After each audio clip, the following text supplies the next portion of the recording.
Ito guys ang gamit natin para maging organic ang ating tanim. Ayan, makikita nyo, this is organic fertilizer.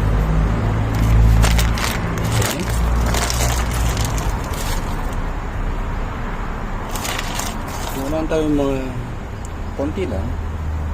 Apply natin.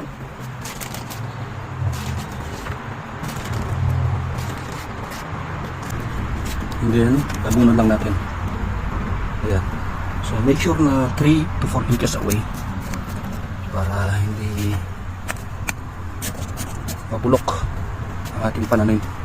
Palalantayan hanggang mamatay kung 1 inches to 2 inches ang distance natin sa puno niya. Pwede naman natin ulitin ito after a week. So, okay lang na pa konti-konti. So, first time nila mabunuhan.